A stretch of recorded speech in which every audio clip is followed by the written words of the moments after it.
He delivered pizzas to dozens of doors every day, but customers scorned him and wouldn't even tip him. But Marcus's true story is the most compelling proof of how deceptive appearances can be. It's a story that will make us all question our own prejudices. Marcus Chen tried to keep up with the rhythm of the city as he cycled through the streets of New York. At 24 years old, of average height, and always wearing the same red uniform, he delivered pizzas in the wealthy neighborhoods of Manhattan. Most people saw only Pizza Boy. None could guess his true identity. Marcus's day began at 6 a.m. Every morning, the exhaustion from his night at the MIT lab was still palpable in his bones when the alarm went off.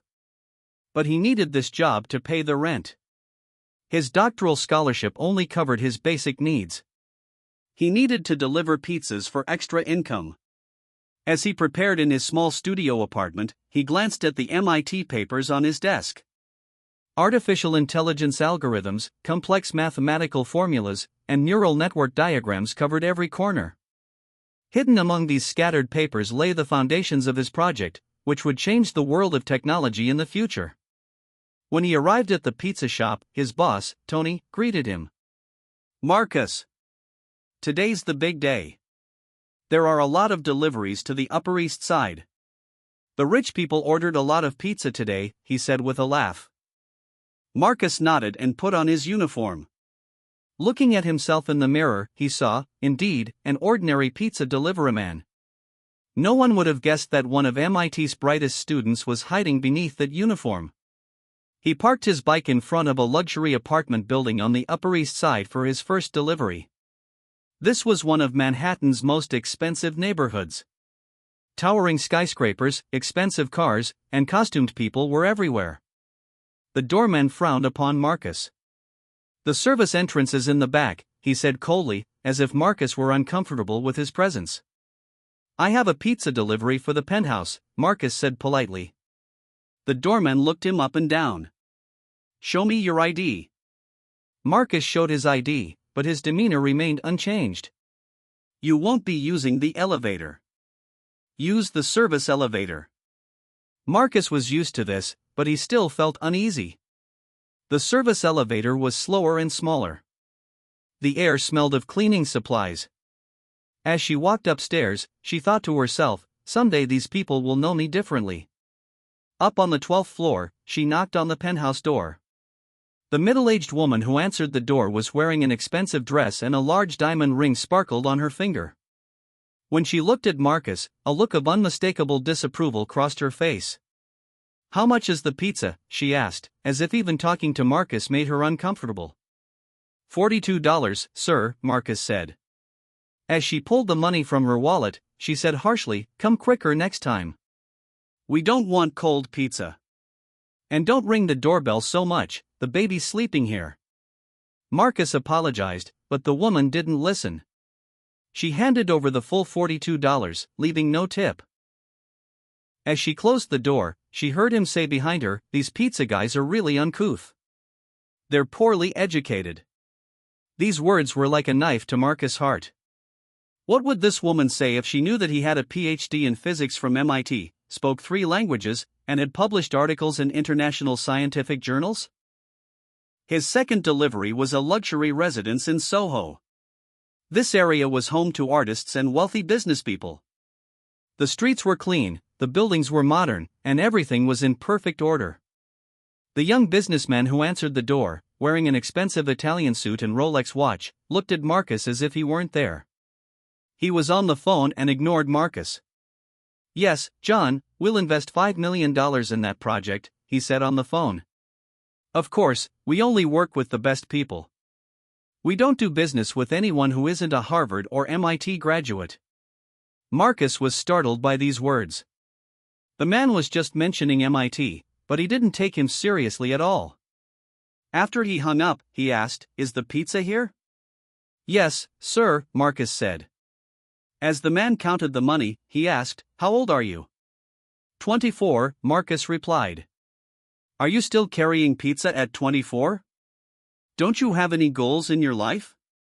The man continued with a wry smile, "When I was your age, I already had my own company. I was working on Wall Street." "What do you do?" You deliver pizza on your bike. Marcus wanted to answer. He wanted to tell her that he had a PhD in physics from MIT, that he was working on a groundbreaking project in artificial intelligence, and that he was doing it just to pay for school. But this man's prejudices were so strong that she probably wouldn't believe him. Have a good day, he said simply, and left. He had an hour's lunch break.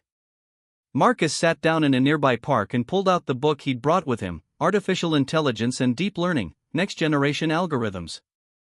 No one else was reading it in the park. The people around him were surprised to see him.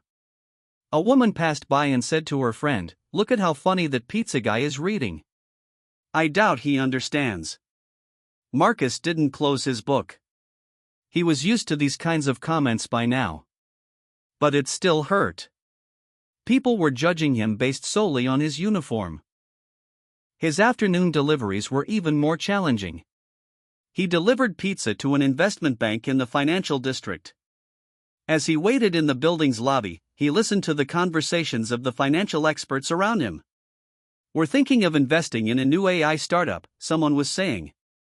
"But the founder's background is very important. He needs to be an MIT or Stanford graduate." Marcus felt his heart race when he heard this conversation. They were talking about his specialty and his school. But his pizza uniform meant no one would take him seriously. After delivering the order, he found himself stuck with a financial expert on the elevator ride down. The man looked at Marcus and asked, "Do you work in this building?" "No, I deliver pizzas," Marcus said. The man shook his head. "These things are tough. I hope you find a better job in the future. Maybe you'll work in this building one day. If you improve your education, of course." Marcus smiled. "I hope so," he said simply. His shift ended at 6 p.m. Marcus changed out of his uniform and put on his regular clothes. Now the second half of the day, his real life, had begun. As he set off for the MIT campus, he ran through the day's events in his mind. Every day, the same things kept repeating themselves. People belittled him, ignored him, and failed to see his true potential. But Marcus used this as motivation. Every scornful look, every derogatory remark spurred him on to work harder. "One day, I'll show them," he thought. Arriving on campus, he swiped his ID card at the lab door. When he entered, the atmosphere completely changed. Here, he wasn't just Marcus Chen, but a promising young scientist in the field of artificial intelligence. "Marcus, where have you been?" asked his labmate, Sarah. "You wanted to continue working on the algorithm. Professor Williams was looking for you too." Marcus sat at his computer. The screen displayed complex code, mathematical formulas, and neural network diagrams. This was the project he had been working on for the past 3 years, a revolutionary artificial intelligence system that mimics the learning process of the human brain. "What's special about this system?" asked the new student. Marcus began to explain excitedly. "Traditional AI systems operate with fixed algorithms. But my system, just like the human brain, can constantly improve itself as it learns. It gets smarter with each new piece of information." Sarah was impressed. "This is truly a major breakthrough, Marcus. If successful, it could change the world of technology." Marcus worked until midnight. He had made significant progress with his algorithm. The system's learning rate was far faster than they had anticipated. The test results were incredible. "Eureka!" Marcus shouted.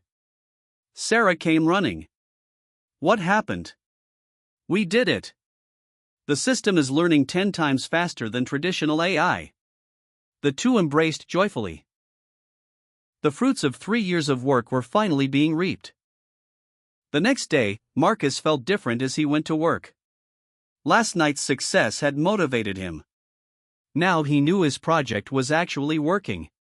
His first delivery was to a luxury penthouse near Central Park. This time, a 10-year-old boy answered the door. "Mom's upstairs," the boy said. "How much is the pizza?"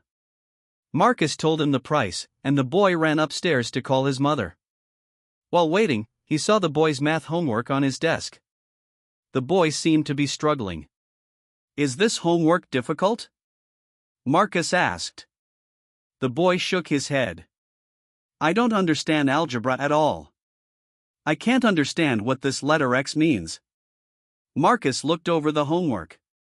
It was simple equations, but it seemed complicated to the boy. Think of it this way, Marcus said patiently. X is a mystery box. There's a number inside, but you can't see it. You try to figure out what that number is using the clues given in the equation. The boy's eyes lit up. Marcus showed a few examples, and the boy suddenly grasped the idea. Wow! This is really easy. X is actually 5, the boy said excitedly.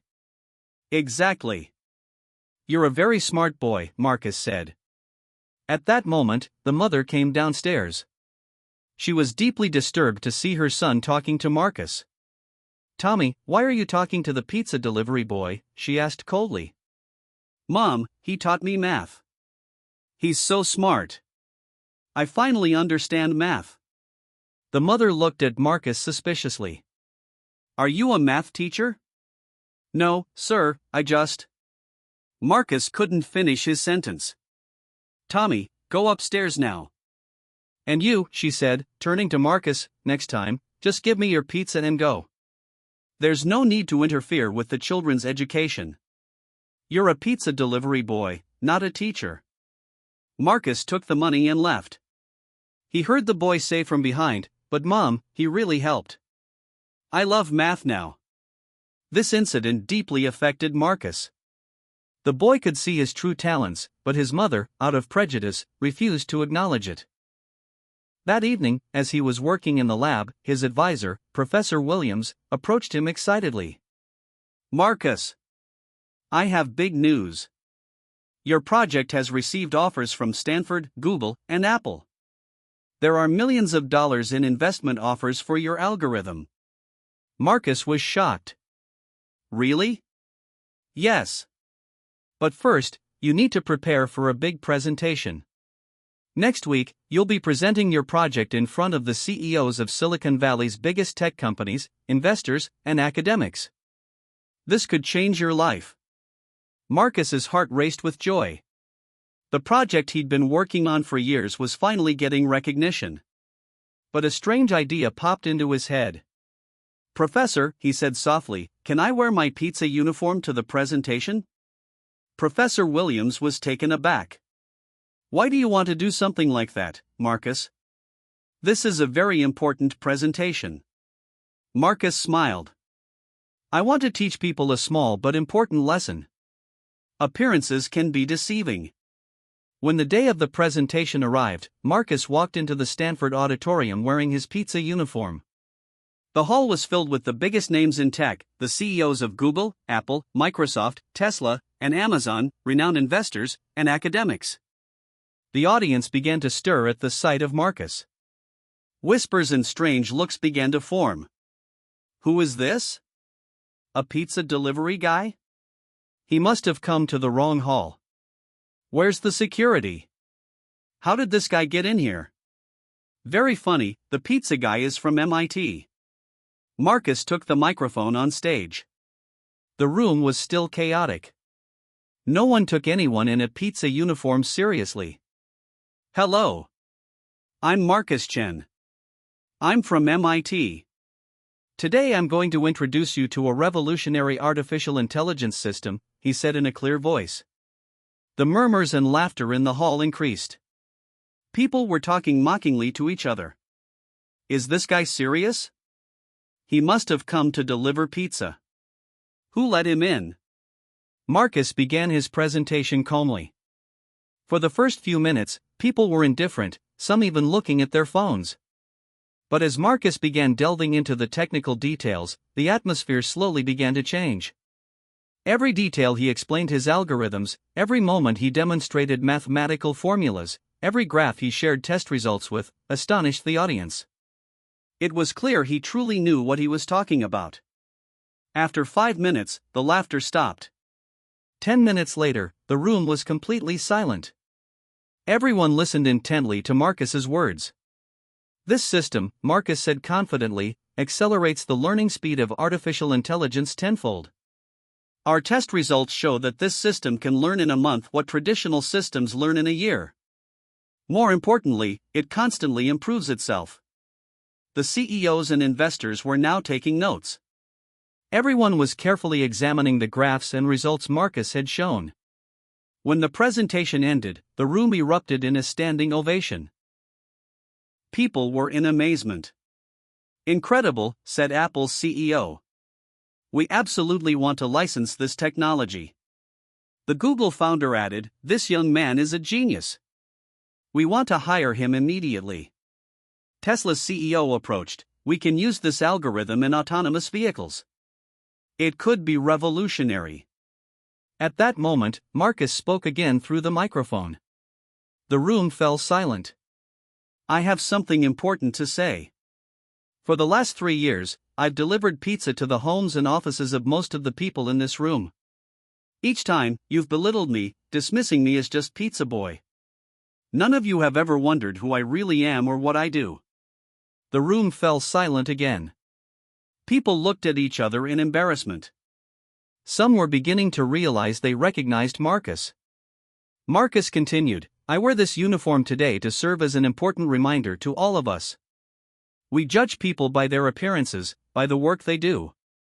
But true value, potential, and intelligence lie far beneath the surface. A pizza delivery man, a janitor, a waiter, they can all be smarter than you." After the presentation, Marcus received dozens of job offers. The media picked up the story, and headlines ran with headlines like "Genius Pizza Delivery Man Rocks Tech World." CNN, BBC, New York Times, everyone covered the story. Marcus became a global celebrity overnight. In a television interview, Marcus said, "During my 3 years as a pizza delivery man, I faced people's prejudices every day. This taught me a valuable lesson. I learned to treat everyone with respect and not judge them without getting to know them. Because, the person delivering pizza to your door might be a future Nobel Prize winner." The following week, Marcus's life changed drastically. Dozens of his former clients visited to apologize. The owner of an Upper East Side penthouse arrived with a bouquet of flowers. "Mr. Chen, I'm so ashamed of not having met you and treating you so badly. Please forgive me." The businessman in Soho also arrived. "Marcus, I'm so sorry for the conversation I gave you. You're much more successful and intelligent than I am. I made a truly big mistake." The financier, the man who had said, "You need to improve your education," came up and said, "I'm mortified. You're an MIT graduate, I'm from Stanford. But you've done so much better than me." Marcus told them all the same thing: the important thing isn't the apology, it's how you treat others from now on. How you treat the next pizza delivery guy, the janitor, the waiter, the cashier. They might have hidden talents like me.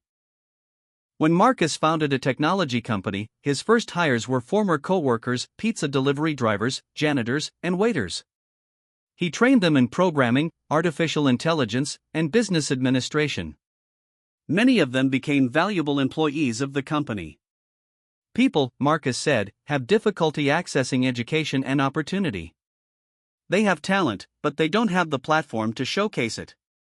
I provide them with that platform. He implemented a prejudice-free hiring policy at his company. He hired employees solely on merit, disregarding past experience, schooling, or social standing. A year later, Marcus's company, NeuroLearn, reached a valuation of $5 billion. But he still lived modestly. He kept his pizza uniform framed in his office, a constant reminder to himself and his employees. "This uniform," he would tell visitors, "taught me the most valuable lesson of my life. No matter what people wear, what they do, or what social class they come from, there's something valuable in everyone. Our job is to break down our prejudices and see that value." Marcus also founded a foundation called the Hidden Potential Foundation. This foundation provided scholarships and educational opportunities to talented but financially disadvantaged young people.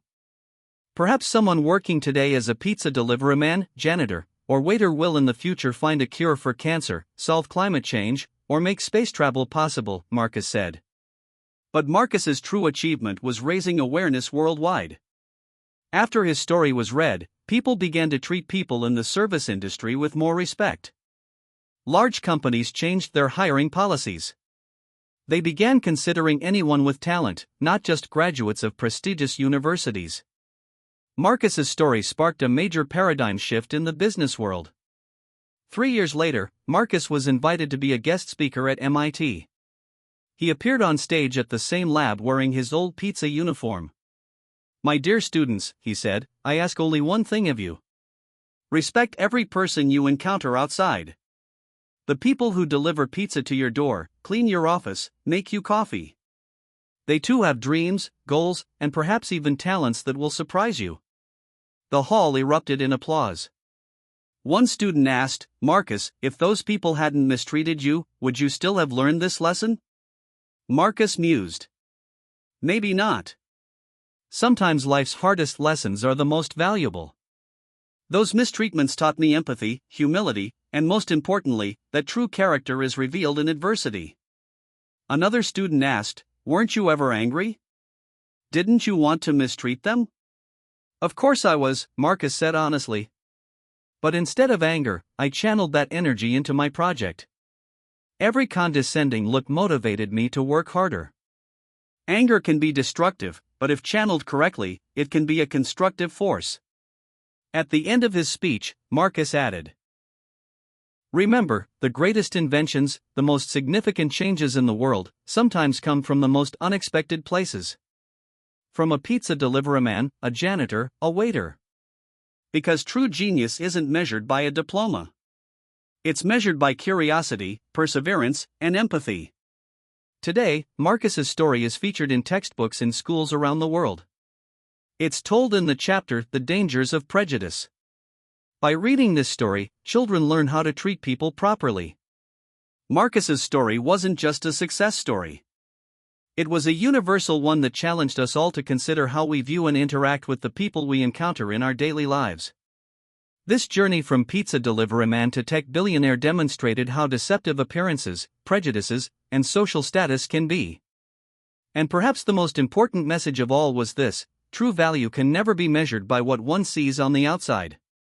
Every person has potential waiting to be discovered. Our job is to see that potential and treat everyone with equal respect. Because we don't know, the person delivering pizza to our door tomorrow could be the person who changes the world in the future.